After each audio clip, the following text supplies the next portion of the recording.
Bonsoir à tous et bienvenue ñu ngi leen di nuyu di leen dalal ci seen magazine 7 politique ni ñu koy defee altine bu jot sunu gan yegsi na tey nag am nañu mbégte dalal ci plateau bi professeur Maurice Soudieck Dione nekk agrégé de sciences politiques di jàngale ci daara yu kawe yi professeur ñu ngi lay nuyu.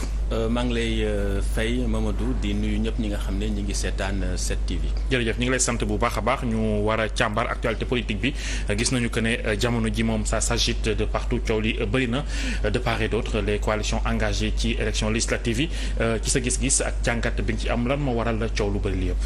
waaw coow lu bëri lii yaakaar naa ni li ko waral moo di rek dañu dem ci ay élections yoo xam ne dafa doon élection yu am solo ndax ñi nga xamante ne ñoo ngànk nguur gi bëgg nañu amaat majorité ngir mën a doxal li nga xam ne mooy seeni mbëbët ñi nga xamee ni itamit ñoo féete ci kujje gi bëgg nañu am majorité ci assemblée nationale boo nga xamante ne li ñu war a doxal duñ leen ci mën a génne kon loolu dafay tax xëccoo bi tar rawatina nag bu fekkente ne dañ ci dugal li nga xam ne mooy parrainage ak lépp li nga xam ne mooy jafe-jafe yi am ngir taxawal liste ci wàllu ci kujje gi ndax dañu boole ay force politique yu bëri def coalition boo xam ne coalition bu mag a mag la boole ñi nga xam ne ñooy waa Yewwi Askan Wi ak ñi nga xam ne ñooy Wallu te PDS jiite ko kon jafe-jafe yooyu yëpp dafay tax mu xaw a mel ni lu bëgg andi ay fitna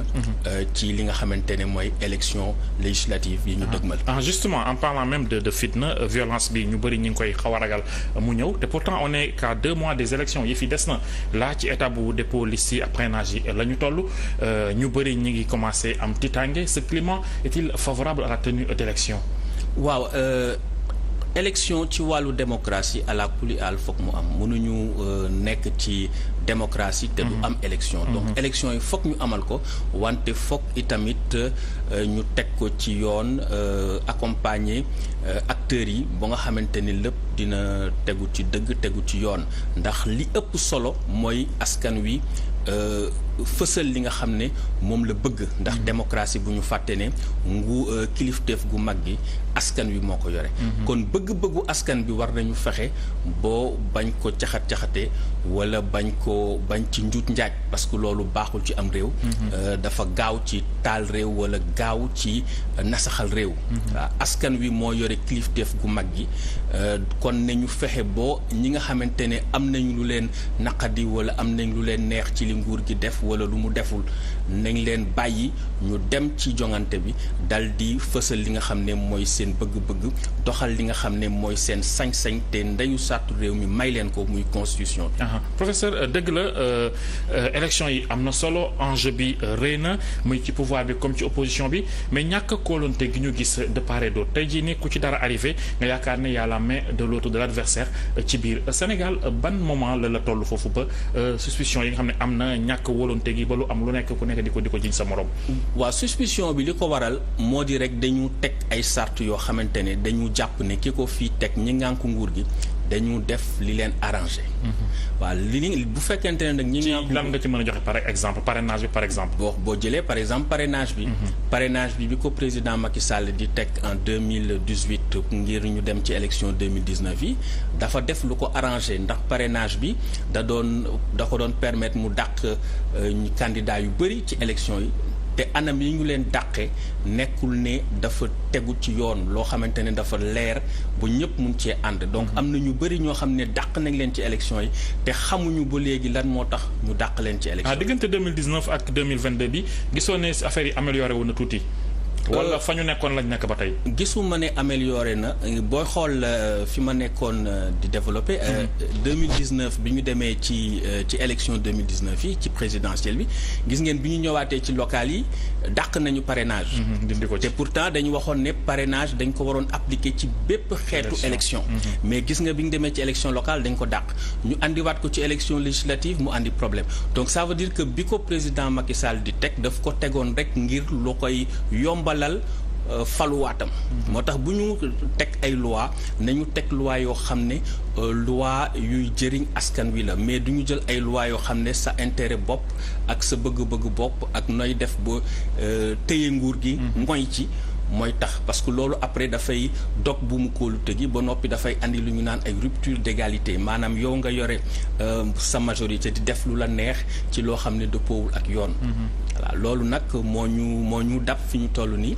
te booy xool parrainage bi imaginel tey ni ñu tëggee parrainage bi ñu ngi naan coalition bu mel ne Benno Bokk Yaakaar tey bu fekkoon dañ ko dàq ci jongante yi c'est une catastrophe loolu amul benn sens. bu ñu jëloon tey coalition bu mel ne Yewwi ñu dàq ko ci élection yi kooku aussi amul sens. même Wallu aussi a failli subir ça. même Wallu donc nan la ñu mënee jël parti boo xamante ne def na 26 ans d'opposition def 12 ans au pouvoir ba noppi nekk première force politique au niveau de l'Assemblée nationale ñu bëgg ko éliminer ci ne amul 35 000 ça avait fait beaucoup plus de bruit en 2019 que bii nii lan moo ko waral nit ñi dañ koo miss léegi wala ténor yi ñu éliminé woon ci bële bii pas dañoo booloo nekk benn coalition moo tax sentiruñ ko trop. du ma ne sentiruñ ko trop mais nañu moytu njeexital yi mu mën a am parce que tey bu ñu éliminé woon liste boo xam ne dafa am doole. dafay fausser élection te. élection bu ñu ko faussé dafay tax ñi nga xam ne dañu bëggoon a amoon sañ-sañu participer dañ leen di xañ seen participation. mais parrainage nga baam loolu ko tax a jóg éliminer ñi amul doole. waaw mais xam nga tey parce que ñi am doole bii je pense que jàll nañu ñi ñu téye peut-être te ñuy kaas ba tey mooy gëm sa bopp par exemple bu Bougane Gueye Dany ils ont même fait une conférence de presse cet après-midi. ànd nawle bu Serigne Mboup par exemple ñooñu nga xam ne moom il a été élu maire de Kaolack élection yi passé bi pas parrainage téye ko. waaw mais xam nga ñooñu ñëpp man yaakaaruma ne 35 000 parrains tëna leen. honnêtement 35 000 parrains tëwu leen PDS ñëpp xam nañ ne 35 000 parrains tëwu leen même gëm sa bopp. booy xool résultats yi gëm sa bopp def ci élection locale yi xam nga ki nga xamante ne dafa am ay baat yoo xam ne ay nit ñoo dem woteel ko bokkul ak ki nga xam ne dafay wut ay parrains. mais kii dafa am qui peut le plus peut le moins. ku mën a yenu saako bu 100 kilos war nga mun a yenu 10 kilos. donc bu fekkente ne dem nga ba ay nit ay junni nit woteel la donc mënuñu jël lim bu néew ne la ci lim boobu lañ lay éliminer te loolu boo gisee ni parrainage doxe mënoon na dal Benno Bokk Yaakaar. d'ailleurs ñi ngi naan sax Benno Bokk Yaakaar li mu joxe dafa ëpp benn parrain kon dañ ko war a dàq. donc gis nga problème yooyu imaginer ñu def élection boo xam ne dañu dàq parti bi ëpp doole yore majorité présidentielle yore majorité parlementaire wala ñu dàq Yewwi wala ñu dàq Wallu loolu dafay wone ne rek parrainage bi ko président Sall di def dafa bëggoon fexe ba nga xamante ne day teg loo xam ne da koy yombalal faluwaatam mais en réalité parrainage bi teguwul ci yoon et puis nekkul loo xam ne dafay ñoŋal suñu démocratie la preuve bu fekkente ne dañu invalider ay forces yoo xam ne dañu am doole dëgg ci réew mi dafay fausser élection bi comme ni nga xamante ne élection 2019 noonu lañ ko faussé. parce que 5 candidats yoo xam ne vraiment dàq nañ près de 20 candidats ci élection bi. loolu bokk na ci li faussé élection 2019. mais argument bi pouvoir bi joxe souvent mooy que ne exemple 2017 avec 47 listes bi 25 ñoo déposé finalement te on se retrouve avec juste 8 listes yoo xam ne maanaam l'électeur du am problème tamit loolu est-ce que warul tax sax ñu jàpp ne parrainage bi au moins am na benn point positif. waaw parrainage bi kenn mënu ko dàq dans l'absolu. mais nañu seet ne aussi 47 listes yi nga doon wax xëy na loolu aussi bokkoon na ci lu favoriser. ñi nga xam ne ñoo ŋànk nguur gi ndax ci département yi boo rawee benn baat rek da ngay dal di raafale da ngay jël lépp li nga xamante ne mooy siis yi nga xam ne moo nekkoon siis yi ñu doon jongante ngir mun a teew ci pencu ndaw réew mi donc bu fekkente ne liste yi dafa bari dafay tasaare voix yi mais bu fekkente ne élection présidentielle la lu voix yi di gën di tasaare du arranger président bi parce que ñaari tour la c'est une élection à 2 tours boo jàllul premier tour da ngay dem deuxième tour te gis nañ ne deuxième tour jigul président yi parce que chaque alternance yi ñu am yëpp ay alternance yoo xam ne deuxième tour la amee donc dañ doon éviter deuxième tour am moo tax ñu wàññi ñi nga xam ne ñoo war a doon candidat parrainage bi nag loolu la doon jëriñ mais gis nañ ne dàq nañ ko ci élection locale yi dàq nañ ko ci élection législative yi te dañu ne woon encore une fois dañ ko waroon appliquer à toutes les élections mais gis nañ ne kon xalaat bi ñorul woon dañ ko defoon rek juste pour l'élection présidentielle mais amuñu woon xalaat bu ñor ngir ñu mën koo def ci élection yëpp yoo xam ne am na au niveau État du Sénégal malgré injonction yu CEDEAO maintenir na parrainage bi ci législative yi opposition coow nañu wax nañu dénoncé nañu ndax foofu rek lañ mën a yem maanaam ce que je veux dire mooy ndax opposition wala Sénégal le peuple am ñu benn moyen bu ñu mën a contraindre état wala ñu organiser ñu tënku ci li nga xam ne moom la ñu yenn banqaas yi digal. waaw loolu diggante bu fekkente ne Sénégal am na ay kuréel yoo xam ne daf ci bokk te Sénégal ñu ràññee ko ci àdduna bi ci Afrique ak ci CEDEAO ak fépp. Donc Sénégal bu fekkente ne xaatim nga ay traité li nga xamante ne dogal nañ ko da nga ko war a respecter. Parce que à chaque fois exemple bi may joxe li may wax mooy dañuy menacer kii mais à chaque fois après ils se rangent bu ñu leen dégloo li ñuy wax mooy ils sont pas pour mais loi bu ñu ko xasee voté ils sont obligés ñu tënku ci maanaam en Afrique au Sénégal yi ñuy diriger mën nañu tëgg yëf yi ni ñu ko bëggee ba ñun duñ ci am benn autre mot à dire. waaw loolu nag mooy jafe-jafe moo tax Montesquieu doon wax ne ab mbir nekkul ne dafa tegu nekkul ne ab loi. ab mbir dafa doon loi.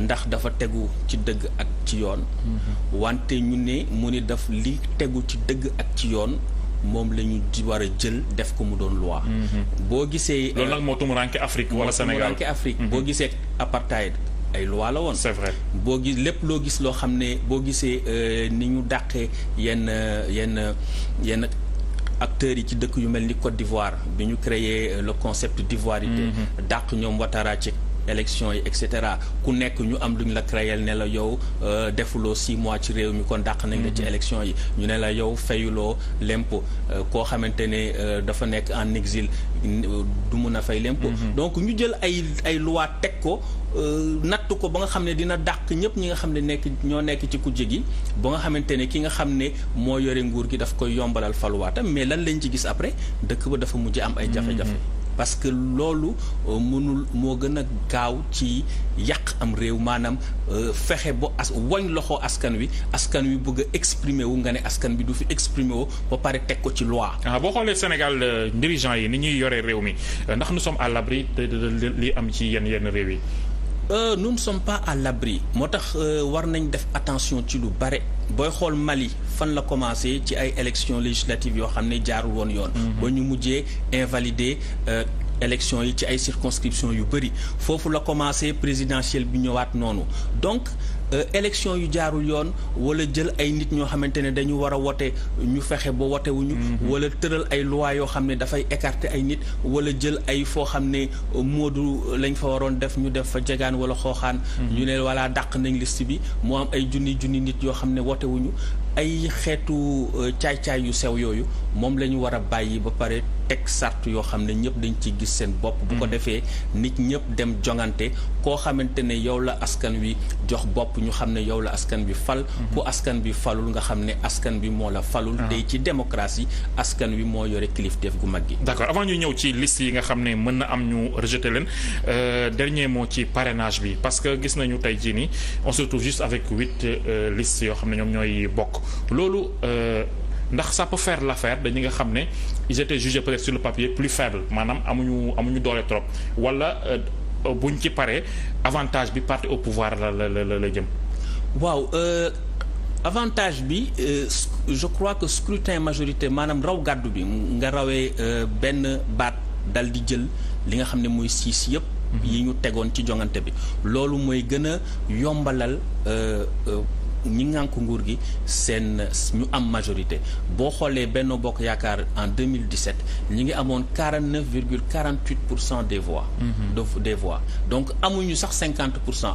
ba noppi am 125 sièges. sur 165 donc da ngay gis ne mode de scrutin bi mooy amplifier victoire bi. donc waroon nañu renforcer foofu scrutin majoritaire à 2 tours au niveau des départements donc dina tax ñi nga xamante ne ñooy gagner dinañu am majorité mais sinon bu ñu ko defee nii mën nga gis ku am minorité ba pare rafle siège yi donc day poser beneen question ñiy représenté ñan la ñu représenté est-ce que minorité bi mën na représenter majorité.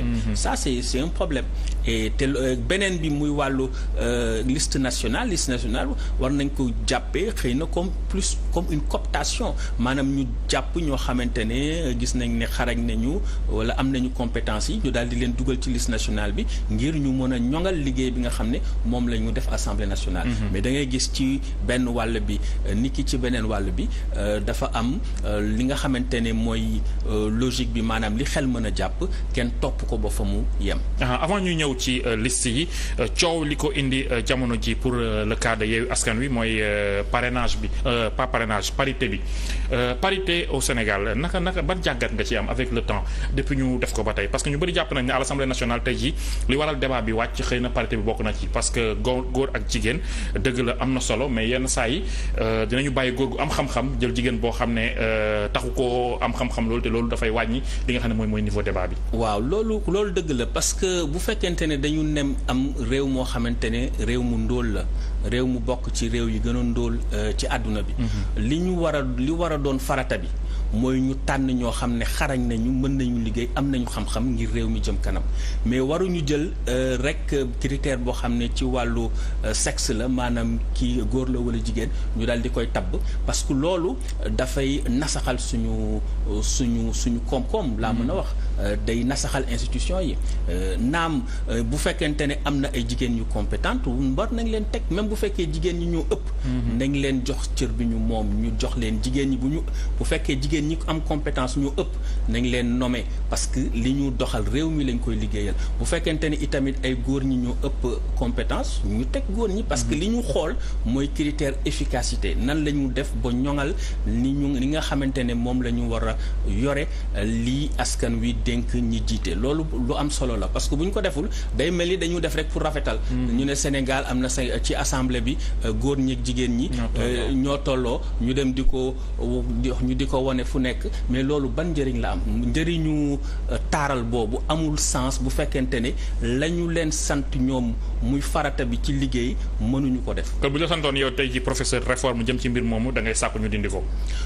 du ma ne ñu dindi ko parce que booy xool loolu mën na itamit tax jigéen ñi ci seen bopp gën a engagé wu gën a xam ne am nañu ay possibilités ñu fal leen. ñu dal di gën a muyee la mayo gën a góorgóorlu. loolu benn la et puis ci wàllu droit bu ñu xasee def benn jéego dafay jafe ñu delluwaat ci ginnaaw. kon parité bi ak amoo yaakaar que ne mën nañ ci dellu ginnaaw. droit moom la boo xam ne dañ ciy tënku xam nga droit moo mel noonu. bu ñu xasee boo teg benn jéego ci wàllu droits humains pour dellu ginnaaw dafay nekk lu jafe. mais ba ñu njëkkee rejeté loi sur la parité en 2007 bindoon naa benn article.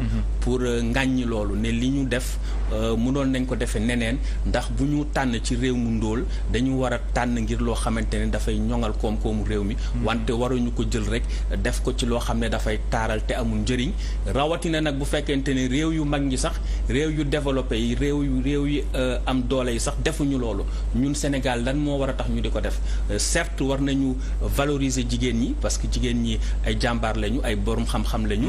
amul lenn lu jigéen mën a lu góor di def ci jigéen mënu ko def ñun ñëpp yàlla may nañu xel may nañu xarañ mais bu fekkee dañu tànn ñi nga xam ne ñoo ëpp xarañteef ngir li nga xam ne mooy koom-koomu réew. loolu daf ñuy yóbbu toujours ci calcul politicien wu ñi ñuy diriger pour plaire ak ci benn communauté wala benn groupe tax ñu def ay loi yoo xam ne sur mesure la te en fin de compte du jariñ trop askan wi. waaw loolu la mooy li may woowee les biais idéologiques de la démocratie les biais idéologiques de la démocratie mooy ñu yaakaar ne bu fekkee dañu am lim bu yem ak góor ñeek jigéen ñi bu ñu yemee ci lim. ci wàllu li nga xamante ne mooy doxal kuréel yi rek kuréel yi dafay baax. alors que loolu demeewul noonu amul dara loo xam ne mën na ko firnde wala booy seet ñu jël ci constitution Sénégal article 58 ne l'opposition a le droit de s'opposer maanaam kujje gi am na sañ-sañu ujje mais loolu amul benn sens kujje gi bu wujjeewul lan lay def c'est ça te am nañu 26 articles yoo xam ne day wax sa sañ-sañ ak yelleefu doomu aadama yi yoo xam ne buñ ko respecté kujje gi dina mën a doxal li nga xam ne mooy cëram ci wàllu démocratie ndax démocratie bu amul kujje loolu mënuñu ko woowee démocratie mais loolu day wane ne rek ne ci maanaam ci xelu ñi nga xam ne ñoo ŋànk nguur gi dafa mel ni kujje gi daal dañu war di dal ci kawam di ko toroxal di ko joggati te loolu dëppoowul ak yoon dëppoowul ak démocratie. kujje googee ñu bëri jàpp ne dañoo prêter le flanc ci élection législative yi ak liste non paritaire bu Yewwi Askan Wi à Dakar au début ñu bëri dañoo foogoon ne y a la main peut-être de quelqu'un bu ci bokkul mais plus ñuy dem information ñu jot ñu xam ne ñoom ci seen biir ils ne doivent en vouloir qu'à eux-mêmes loolu naka la leen mën a arrivé ban jàngat nga ci am. loolu li ci jàngat bi ci jiitu. mooy mënuñu def liste te teguñu ay règles objectives. ba ñu déggoo ci. waaw par exemple mënoon nañ wax ne ñi nga xamante ne ay chefs de parti lañu ñu yóbbu leen ci départemental yi ñu waxte ci liste liste départementale yi ñu jiite ko ñu waxtaan ci ba déggoo ko ci par exemple Serigne Moustapha Sy Djamil Tivaouane waa PUR dooleel ko ak ñeneen ñi loolu mënoon a nekk stratégie kii di Moustapha Guirassy ak Kédougou moom ci liste départementale la falu woon député mënoon nañ ko fa tabb dooleel ko kii di Cheikh Bamba Dièye mënoon nañ ko tabb Saint-Louis ci départemental bi waaye Yewwi ñu dooleel ko Babacar Diop noonu keneen ak noonu d'autant plus que amoon nañ déjà benn base mooy di ngi jóge ci ay élections locales te élections locales yi wone na un peu les forces des uns et des autres ku nekk jot ngaa peese sa bopp ci élections locales yi donc mënoon nañ basé wu ci loolu mu nekk un critère objectif ak d'autres critères yoo xam ne par exemple les leaders d'envergure ñu yóbbu leen ci département yi après ñu xool liste nationale yi ñi nga xamante ne ñoo gën a am possibilité pour jàll ñu xool nan la ñu fexe ba xaajoo nombre boobu jox parti bu nekk li nga xam ne moo yelloo ak sa doole. dogguma la professeur juste une parenthèse parce que nee nga dañoo waroon a basé wu peut-être ci tur ñi nga xam ne leader yi am tur ci département yi def leur preuve ñu samp leen mais am na kenn ku nekk Yewwi Askan Wi bokk FDS bu Babacar Diop il a fait savoir que ne bi ñuy waxtaan pour def investiture yi les leaders de Yewwi ak ni ñu toll yëpp y a que 4 qui ont accepté dem ci département yi leaders yu mel noonu naka lañ leen mën a gisee leaders yu bañ a mouiller le maillot au niveau départemental bañ a jël risque. waaw mais dans ce cas ñi nga xamante ne ñoo jiite coalition bi ñoo war a jël seen responsabilité. c'est-à-dire que plutôt que nga teg leen à une place boo xam ne yaakaar nañ ne c'est une place inéligible. waroon nañ leen teg ci département yi. léegi parce que aussi mënuñu neexal ñëpp mënuñu.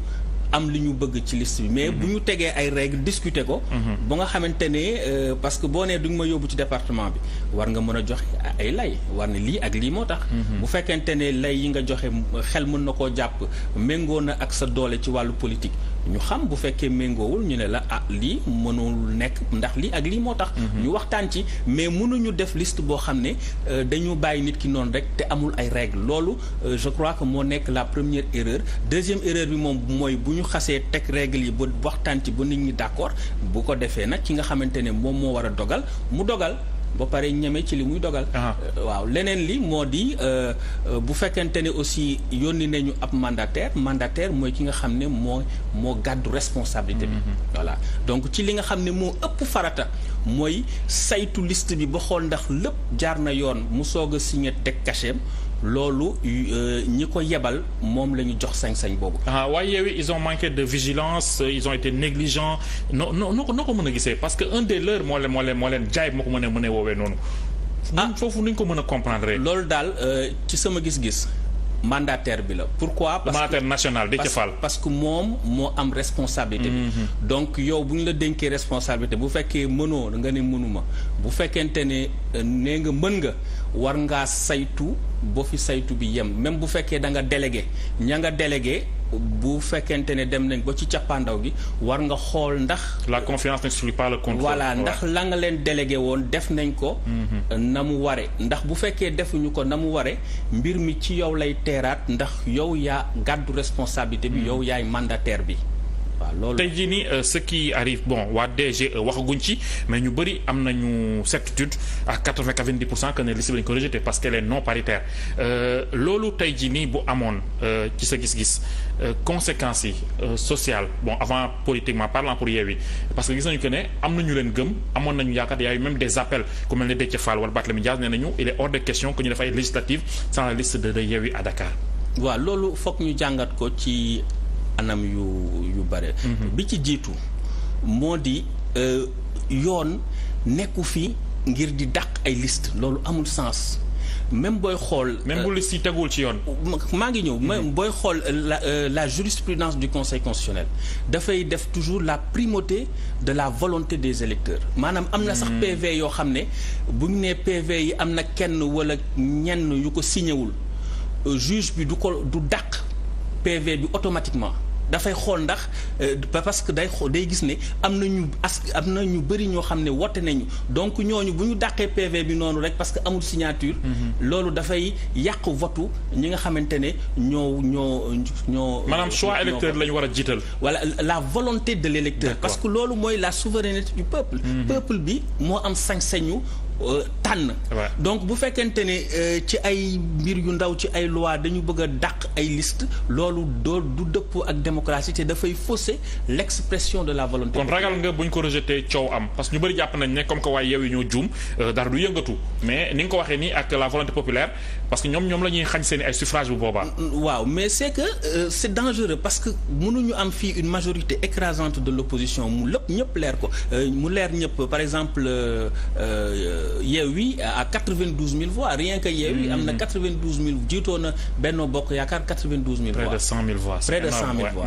Voix wàllu ñëwagul yeneen voix yu ñëwagul donc bu fekkente ne da nga génne ce parti là cette liste de l'élection mais élection Dakar da nga koy fausser. donc ñi ñu fal ñooñu représenté wuñu Dakar waaye en fait moo tax lu am solo la mais nag comme loi c'est. nee nañu elle est dure mais c'est la loi. waaw c'est la loi mais nañu def attention en matière électorale parce que bu fekkente ne loi mën na ñëw fausser l'expression de la volonté populaire te loolu bu fekkee loi daf koy def mën na jur fitna ci réew moom laa lay wax tànk ci réew yu bëri loolu moo fa jot a am. léegi nag pour ñëw ci li nga xamante ne moo jot a xew certes am na article. mais avant loolu nga baal ma rek professeur li ngay sàkku nii li nga bëgg nii responsabilité kan la maanaam kan moo jël boobu responsabilité xam ne xañ yow yi dafay fausser li nga xam ne mooy bëgg-bëggu askan wi responsabilité ñan la DGE l'État du Sénégal je sais pas trop ñan la war a jógee. non ci sama gis-gis ci ñoom la. DGE. ci non DGE dañ koy tooñ. DGE dafay recevoir liste yi DGE defarul liste donc ña defar seen liste déposé ko. te respecté wuñu parité ñoom ñoo tooñ seen bopp. li ma bëgg a wax mooy li nga wax ne. yenn saa yi da ngay topp volonté populaire maanaam xañ Yewwi Dakar day fausser calcul parce que ils ont été majoritaires ci local yi passé tey jii ni décision wax ne carrément ñi juum nañu mais dañuy bokkaat ci kan lañ ko war a xaar. waaw mais ci laa doon ñëw c'est-à-dire que am na article L177 boo xam ne je crois wane ngeen ko. kii di Ndiaga Sylla wax na ko. oui c'est vrai nee na retrait ak substitution yoon dàqu ko. ci li nga xamante ne mooy code bu bees bi. ci code bi nga xam ne moo nekk en vigueur mais ci yeneen code yi amoon na ci. mais ci code bi benn voix la. am na itamit suñu beneen naataangoo di Yaya Niang bu nekk Université Gaston Berger de Saint-Louis. nee na moom it ci article L176 nee na am na ay modifications légales yoo xamante ne yoon maye na ko ci dossier de candidature yi kooku it xëy na ab porox ndollu la boo xamante ne ñii di waa Yewwi Askan Wi mën nañ ci jaar saisir conseil constitutionnel ñu xool lan la conseil constitutionnel di dogal mais man fi may waxee moo di war nañu tëgg loi bi ba nga xamante ne ay yu sew sewaan yooyu war nañ njuumte yu sew sewaan yooyu war nañ ko mun a corriger. parce que bu ñu ko corriger wul fi ñu waroon def xooxaan ñu def fa jegaan ñu ne dàq nañ liste bi ay milliers de personnes voté wuñu. njuumte bu insignifiant la. dafay yàq démocratie. voilà ñu ne wala respecté wuñu parité mun nañ leen wax ne dans 48 heures. exactement may leen délai 48 heures ngeen corriger. après ngeen dugal seen liste ngeen dem élection. parce que li am solo mooy li nga askan wi votu askan bi moo am solo. et te loolu waruñu dàq nit ñi ci ay yoo xamante ne yu sew sewaan yoo xam ne dafay xañ ay milliers sénégalais seen baat te ñooñu dañu am seen baat ci réew mi. dañu war a voter. donc détails yu ndaw yooyu waruñu ci mën a éliminer liste war na mën a am bu fekkee am na ay njuumte ñu ne la ci 48 heures nga corriger sa liste dugg léegi nag bu ngeen demee ngeen jongante askan wi tànn li nga xamante ne ñi nga xamante ne ñooñu la wóolu loolu wax dëgg war nañ ko seetaat mais comme on dit la loi c'est la loi. Voilà mais war nañu def attention surtout ci wàllu démocratie imaginez tey parrainage ñu dàqoon benn liste comme Benno Bokk Yaakaar wala ñu dàqoon benn liste comme Yewwi mais dafay fausser complètement élection bi day fausser élection ban sens la élection boobu di am. C'est un peu comme li amoon législative 2007 bu mu jumul bi waa opposition boycotté année boobu on a vu que ne majorité bi dafa rafler lépp ay partis insignifiants profité ci dugg assemblée nationale. Voilà exactement ñooñu ban représentativité la ñu am loolu moo xewoon par exemple Côte d'Ivoire bi nga xamante ne def nañ yëpp ba dàq ñëpp ñi nga xamante ne amoon nañ doole amoon nañ baat ci biir réew mi ñu génne leen mais ci la Laurent Gbagbo daal di gagné. Mais gagné bi mu gagné xam na ne au fond. amul majorité. Parce que li ñu dàq ñi nga xam ne ñoo yore doole ji moo tax mu gagné. en sànq yaa ngi wax ci texte yi porox ndoll bu yeew yi peut-être war a mën a jaar mais dañu gis à chaque fois bu situation bu mel ni taxawee ñi dañuy jaar nii ñi jaar nii Sénégal ni ñuy interpréter texte yi jaaxalu la yow intellectuel bi. waaw mais toujours est-il que bu ñu maa ngi lay wax sànq jurisprudence conseil constitutionnel. toujours dañu war a teg li nga xam ne mooy la souveraineté du peuple te loolu ci jurisprudence conseil constitutionnel noonu la mos di doxale c'est-à-dire les irrégularités et les illégalités ne sont jamais appréciées in abstracto mais in concreto maanaam lépp li nga xamante ne mooy ay PV bu ñu signéwul wala ñu ne ay délégué cour d'appel ñoo war a yóbbu PV bi te yóbbu wuñ ko wala ay personnes yoo xam ne dañu waat ay personnes assermentées yooyu yëpp jafe-jafe yooyu yëpp bu amee juge bi du tëb rek annulé dafay saytu ba xool nan lay def ba respecter ñi baat yi nga xamante ne askan wi sànni na ko. te loolu dafa am solo kon su fekkente ne am na ay porox ndoll yoo xamante ne ci biir loi bi dina permettre waa Yewwi valider seen liste je crois que loolu mooy andi jàmm mooy andi dal parce que li muy jur après. Même bu fekkente ne jàll nañu.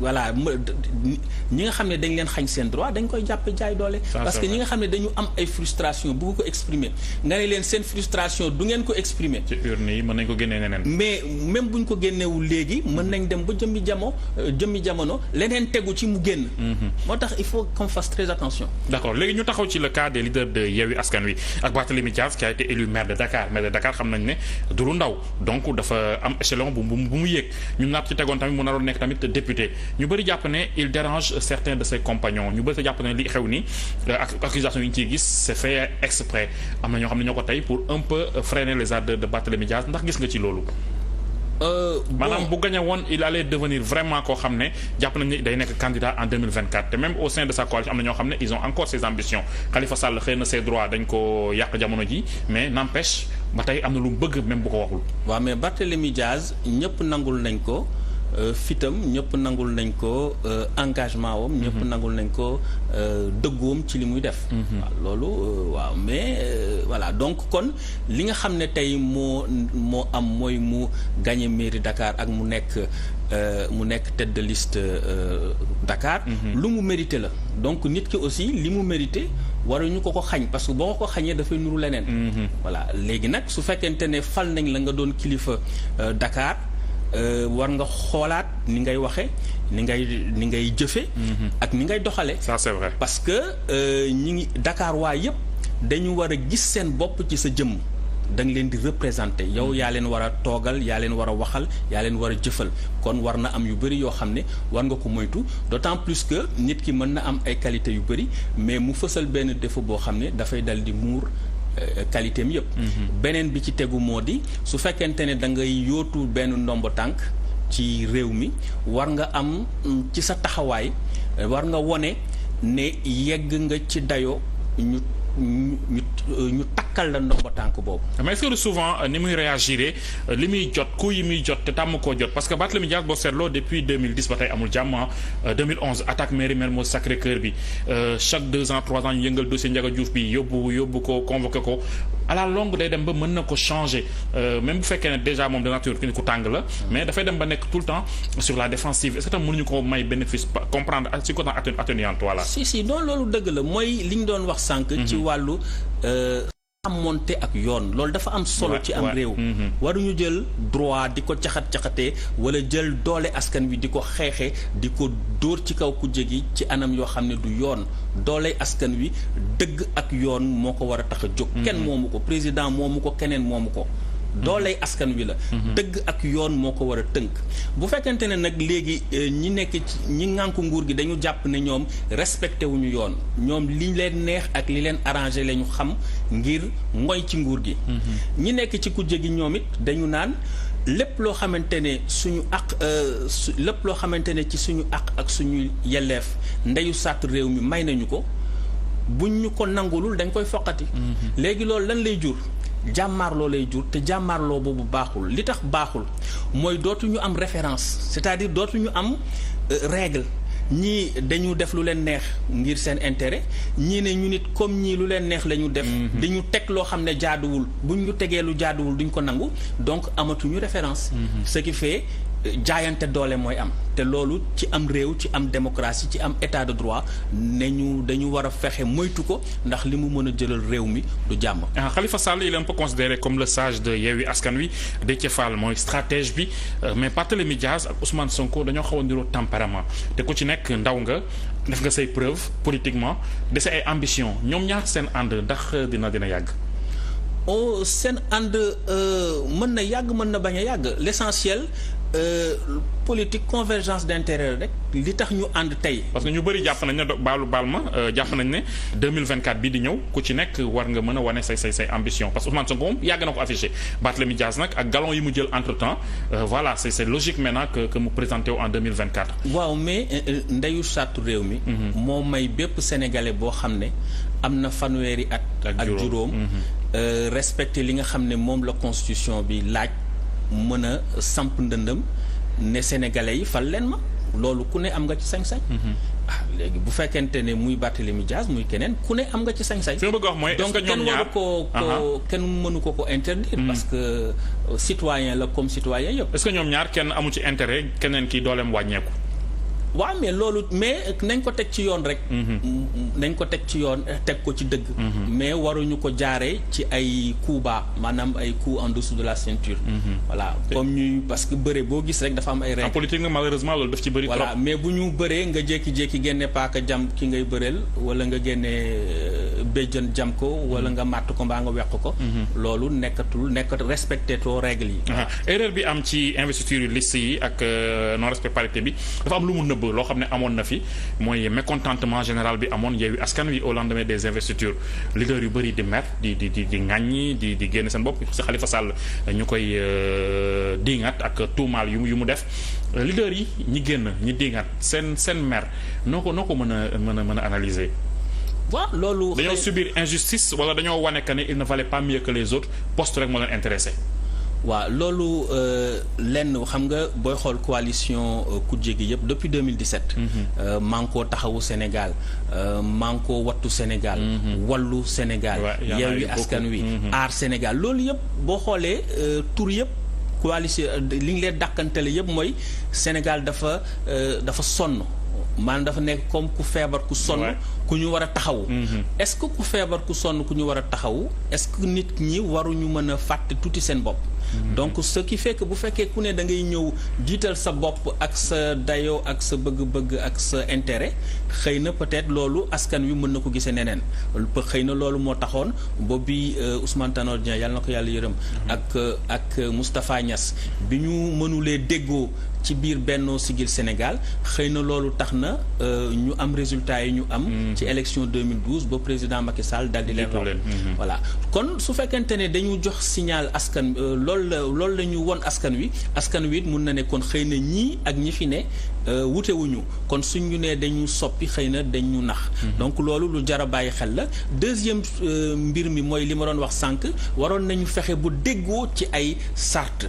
voilà déggoo ci ay sart mais boo joxee nit chèque en blanc comme ça loolu je crois que day poser problème. waroon nañu teg ay règles objectives discuter ko ba nit ñi nangu. ñoom nee nañu ils ont fait confiance à Khalifa Sall ñu ne ko demal mais malheureusement li mu def doyu leen. ah waaw mais nag nit ki mënul on ne peut pas vouloir. ko mandaté bu pare di ko critiquer. une chose et son contraire. li gënoon wóor daal mooy ñu ne ko ci lii la ñu déggoo bu ko defee. bu fekkente ne jàdd na loolu ñu nekk yow lii la ñu waxoon jàdd nga. ba pare bu fekkente ne def na liste bi balaa mu koy jëbbal xëy na mu won leen ko.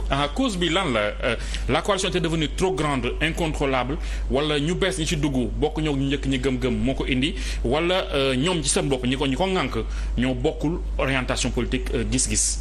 parce que coalition bi c'est du tout boo ko seetloo ñu ñi ci dajee marche voilà ay borom xam-xam lañ séparément mais boo leen boole ñu ci bëri daanaka seen trajectoire politique bu dul woon Macky Sall xëy na tey du ñu ànd.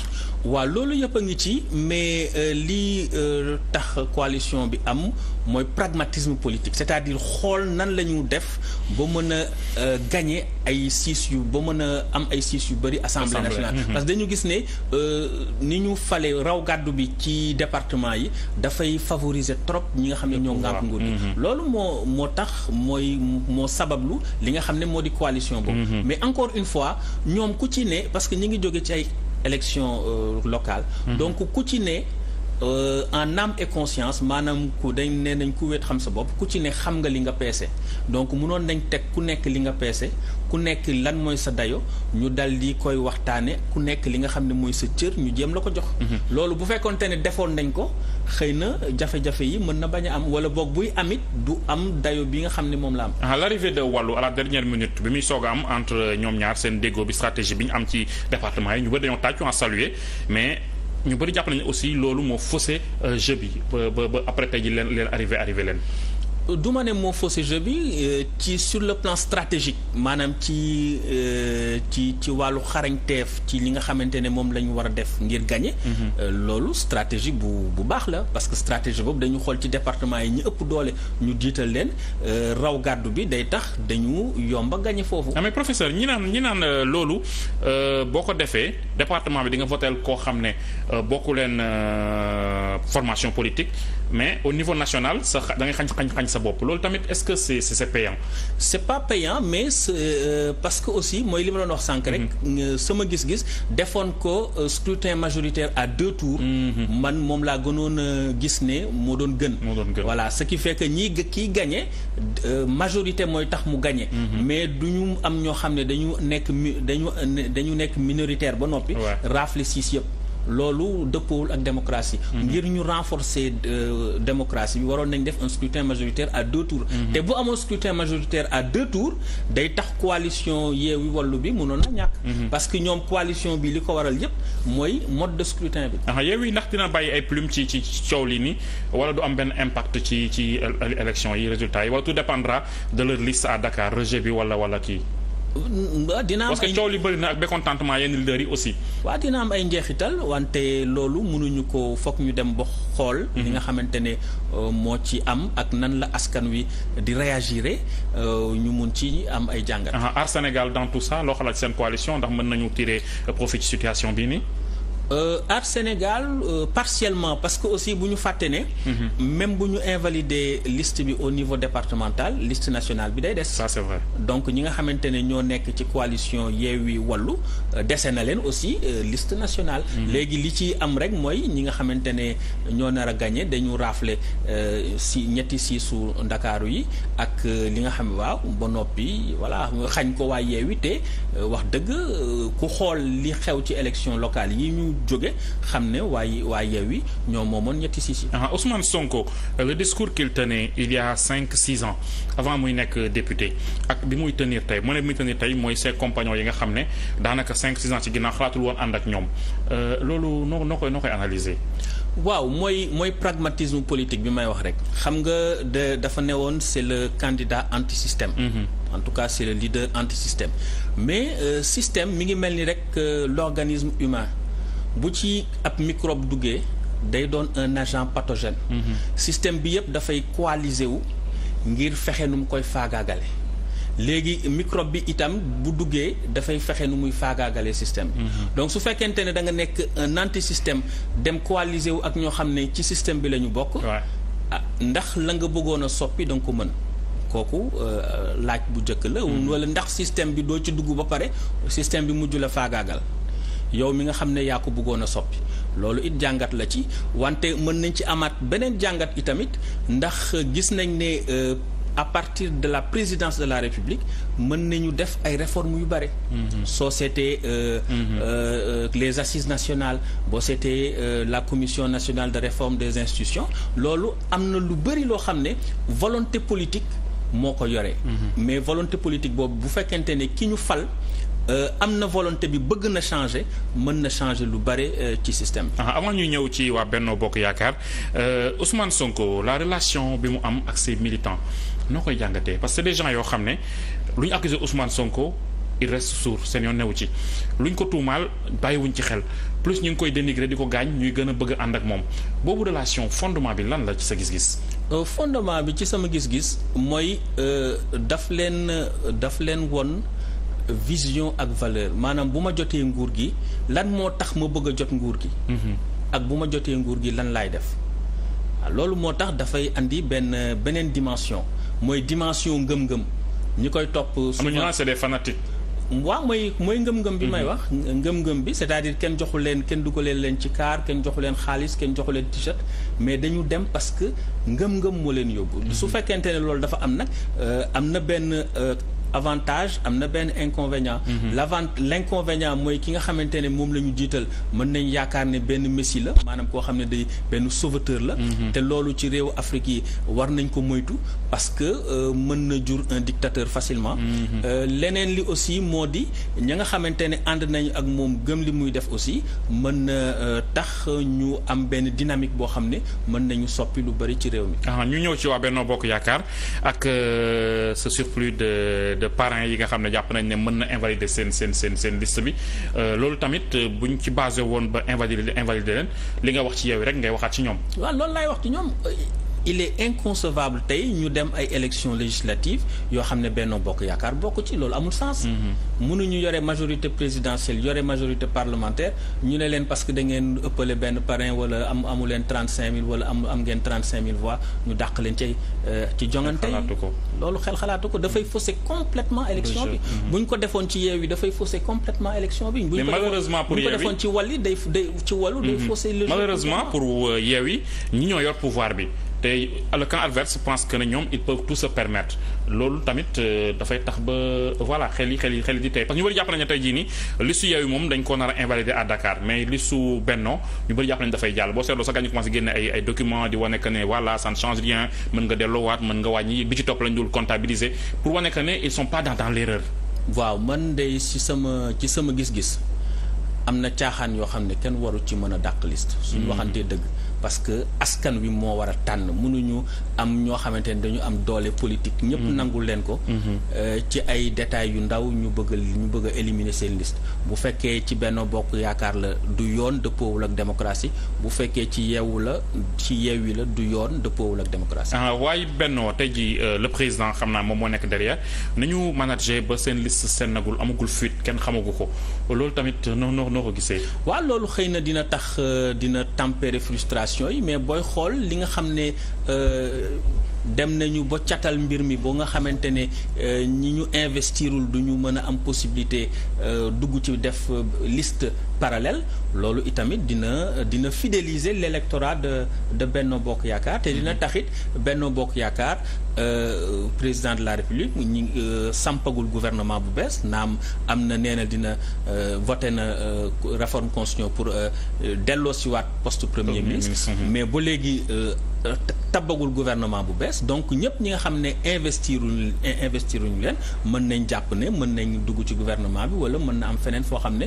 mën nañ leen fa nommé. kon loolu yëpp dina tax dina motiver xëy na ñi nga xam ne ñoo ànd ak moom ba ñu passé élection législative. local yeeg léegi ndax am na lu mën a changer ba dynamique bi ñu gisoon ci Yewwi mën a poursuivre wala waa Benno ils peuvent je sais pas inverser la tendance ndax ñu bëri ñoom ce qu'ils disent mooy que ne local ak législatif bokkul li ñu perdoon local yi ça ne veut pas dire que ne ils sont minoritaires wala ils ont perdu en termes d'électeurs. non booy xool ñaari élection yi. dañu jege. non seulement dañu jege te dafa nekk ci contexte économique boo xam ne ci ay jafe-jafe yoo xam ne dafa tar ci askan wi dafa métti ci askan wi booy xool dund gi ni mu jékki-jékki yokk boo xam ne dafa jéggi dayo loolu yëpp du luy loo xam ne dafay avantagé ñi nga xam ne ñoo ŋànk nguur gi. kon mën nañ jàpp ni ñi ngi ci benn dynamique. mais dynamique boobu Yewwi xëy na waroon na ko gën a mun a gérer bu fekkoonte ne maîtriser woon nag davantage contradiction yi am ci biiram. Macky Sall et ses alliés législatives yi nii gëm nañ ne Moustapha Niasse du ci bokk maanaam assemblée moom du moom moo ko nar a jiite dafay dem à la traite gis nañu aussi que ne à Thiès Idrissa Seck ak son parti avait perdu les locales. mu mel ne benn cycle boo xam ne dafay dem ci fin wam alors que Macky Sall moom il est toujours voilà ni mu meloon am doole tout puissant mais ses alliés ñoom ñooy nekk di perdre maanaam avenir coalition Benno Bokk Yaakaar noo ko gisee au lendemain de ces élections législatives. waaw avenir u Benno Bokk Yaakaar au fond booy xool Benno Bokk Yaakaar coalition la bu ñu samp ngir ay ambition président Macky Sall. boo seetee tout tourne autour de lui. tout autour boo seetee amul kenn koo xam ne tey mën nañ wax ne ginnaaw président Macky Sall moom la ci biir Benno Bokk Yaakaar. voilà loolu def na ko ci biir Benno Bokk Yaakaar ci biir kujje gi itamit jéem na ko def mooy li mu doon wax naan dinaa dal ci kaw opposition bi ba dootuñu tekki dara. donc ñaari logique yooyu la amoon. même dans son parti hein y a personne. dans logique boobu nag dafay jur li ñu naan ay effets pernicieux maanaam ay njeexital yoo xam ne kenn sóoraale wu ko woon. te njeexital yooyu mën na bañ a doon avantage am. mais ni mu tënkoo nii wax nga ko ku jéggi ku ñu xalaat mu jéem la fagaagal ci li nit ñi di wax Benno Yahya Tanor Dieng il est décédé Niass âge bi da koy rattrapé Idrissa Seck qui a perdu Thiès mission yi wàññeeku dans son parti même souvent ay leader bu ñu jóge ba am doole après il s'en débarrasse mais il fait de telle sorte que dina la wàccee ci ndombal tànk mais doo quitter parti bi loolu tamit dafa mel ne foofu moo ci xaw a tane moo ci pas tane moo ci gën a muus tuuti président Abdoulaye Wade bi nga xam ne moom il se débarrassé de ses lieutenants ñooñu après nekk ay adversaires am. waaw loolu quand même dinañu gis ne ab xarañ boo xamante ne président Macky Sall wane na ko. ci ni mu gérer Benno Bokk Yaakaar pratiquement c'est rare nga gis koo xamante ne kàngam la ku am doole ku jóge ci moom dem fekki ku jóge barewul. tandis que boo xoolee ñi nga xamante ne ñoo jàmmaarloo woon ak Abdoulaye Wade ci M23. L'essentiel du M23. Pratiquement majeure partie M23 yëpp nekkoon nañ ay collaborateurs ci moom lañ jóge woon. donc finalement moom ni mu doon doxalee moo tax ba mu mujj ñàkk nguur gi. voilà le président Macky Sall nag am na jàngat bu mu am ci loolu ba nga xamante ne ñi nga xam ne ñoo nekk ak moom naam bu fekkente ne am nañu ay réero wala am nañ ay jafe-jafe. mais comment il fait ci sa gis-gis parce que muy Mimi Touré muy Amadou Ba muy Aly Ngouille Ndiaye ku ci wàcc sa ndombal tànk. peut-être di nga manifester benn tuuti rek mais après da ngay rester voilà on ne comprend pas dafa am fu mu leen tëyee lu mu leen dig la lu mu leen joxagul wala sans moom jàpp nañ ne ils sont finis.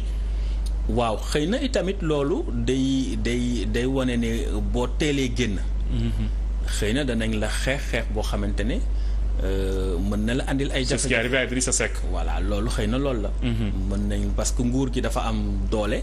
te ni nga xamante ne noonu la nguur gi tëddee président de la république moo moo daanaka pouvoir yëpp bu ko jëlee dal ci kaw koo xamante ne génn na xëy na mën nañ yaakaar ne mën lii jafe ay mën na leen andil ay jafe. Un président qui agit comme ça à moins de 2 ans de la fin de li war a nekk son second mandat non ko gisee. président président Macky Sall. li muy doxal. acte yi muy posé wonewul koo xam ne dafa nar a dem. ci li muy doxale ci ni muy doxale bu ñu ko jàngatee wonewul ne koo xam ne dafa war a dem la. voilà te ndeyu sàtt réew mi dàq na ko ci élection yi nga xam ne mooy élection 2024 ndax nee na kenn amul sañ-sañu def ñaari mandat lu ëpp ñaari mandat yu toppalante moom def na benn mandat 2012 2019 mi ngi def beneen 2019 2024 bu ko defee ci la yem loolu la ndeyu sàttu réew mi wax moom ci boppam wax na ko 2016 wër na Sénégal yëpp ne dafay verrouiller mandat yi def ko 2 mandats yoo xam ne kenn mënu ko weesu balaa loolu moom balaa ñu koy fal ci constitution boo xam ne ñaari mandat la ñu tegoon ne kenn mënu ko weesu ci base constitution boobu lañ ko fale kon ba noppi mu jël ci article 103 de la constitution ñëwaat verrouiller ne lépp loo xamante ne ci wàllu mandat la maanaam diiru mandat bi na nga xamante ne la ñu fale président bi ak yooyu kenn mënu ko soppi ba noppi defaat beneen article ne article boobu ci alinéa boobu ci boppam kenn mënu ko soppi donc mbir mi leer na kon su fekkente ne mi ngi teg ay jéego yoo xamante ne wonewul ne koo xam ne dafa bëgg a dem la dafay mel ni ku bëgg a forcer. Une dernière question, le cas Karim Wade depuis son exil à Dubaï mu mel ne dafa tourner le dos à la politique sénégalaise même si certains disent que mooy manœuvrer en silence au nom de son père Abdoulaye Wade profil Karim Wade noo koy analyser. Est-ce que c'est quelqu'un boo xam ne dañ ko bëgg a forcer l'héritage de Wade wala moom ci boppam il montre que ne ça ne l'intéresse pas. Son retour a été annoncé depuis xaw ma kañ mais à chaque fois fi ñu ci tolloon lan lañ ci yem amul benn évolution. Non mënuñu wax ne ça ne l'intéresse pas ndax gis nañ ne biñ ko tuumaalee ci loo xamante ne du dëgg. toroxal ko tëj ko CREI loo xam ne teguwul ci yoon. gis nañ ne njàmbarte ak fit ak jom la wone bi ñu ko tëjee ñetti at. bi mu jógee foofu dem Qatar itamit gis nañ ne mi ngi continuer di gérer PDS. parce que am na ñu bëri ñu génn tey PDS. nee nañ ne Karim la. moom la ñu accusé moom la ñu tuumaal. donc ça veut dire que mi ngi continuer di gérer parti bi kon ki nga xam ne mi ngi continuer di gérer parti bi mënuñu wax ne parti bi intéressé wu ko wala ay ambition présidentielle intéressé wu ko mais li am ba am moo di bu fekkente ne dafa bëgg politique dëgg dafa war a dellu si. lu mu ci am jël parce que instance internationale yi jox nañ ko dëgg. Le groupe des Nations Unies. Il doit prendre son courage à 2 mains ñëw Sénégal lu ko ci fekk mu accepté ko. mu accepté ko parce que kuréel international yëpp dàq li ñu ko tuumaal dàq nañ ko gis dem nañ sax ba ne li ñu ko tëjoon dañ ko tooñ. ba Nations Unies wax ko ñëpp wax ko. donc tey bu fekkente ne dafa dellu si waat ñu tëjaat ko loolu je pense que régime bi du jël risque boobu kon war na mën a ñëw lu mu ci am jël. Idrissa Seck qui veut réaliser le rêve de Abdoulaye Wade maanaam libéralisme libéraux yi def ci pouvoir bi 50 ans Wade a déjà fait 12 ans Macky 12 ans 24 ans déjà ñu bëri ñu ngi leen di dingat doyal nañ sax à la limite est-ce que c'est possible est-ce que c'est faisable que ñu maintenir au pouvoir bon pas Macky Sall mais les fils de Wade système bi. dana jafe. ndax booy xool ñi nekk ci ñi ëpp doole ci kujje gi. ñi bàyyeekoo PDS du ñoom ñoo ëpp doole ci kujje gi fi ñu toll nii. donc loolu défi bu ñu war a relever la. Idrissa Seck bi mu fekkee président Macky Sall foofu ci sama gis-gis yàqal na boppam ci lu bari ci mën a wuutu président Macky Sall parce que bu fekkonte ne toogoon na ci kujje gi. lépp li nga xamante ne mooy bénéfice bi. avantage yi moom moo ko naroon a jël. bu fekkoon taxawoon na taxawaay bu dëgër ci kujje gi mais dès l'instant que dem na dootul mën a contredire dootul mën a positionné wu par rapport ak président Macky Sall. jërëjëf professeur ñu ngi lay sant bu baax a baax. jërëjëf Mamadou. merci beaucoup c'était un plaisir de partager de faire ce plateau ak yow professeur Maurice Soudieck Diome nekk agrégé de sciences politiques di jàngale ci daara yu kaw yi rawatina fële ca université Gaston Berger bu Saint-Louis ñu koy sant bu baax a baax yéen tamit jaa ngeen jëf dig daje lundi bi di ñëw ak beneen invité yeneen thème de discussion incha allah rabbi jaa ngeen jëf merci beaucoup.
mbëggeel bu amul àpp te bëri doole lool ci wàllu télévision. googu mbëggeel moo jox tey 7TV. suñuy programme tënku ci xarañteef gu mag ànd ak xalaat yu kawe ba weesu seen njort. ndax fi jamono toll télévision dafa yittewoo ay xalaat yu yees.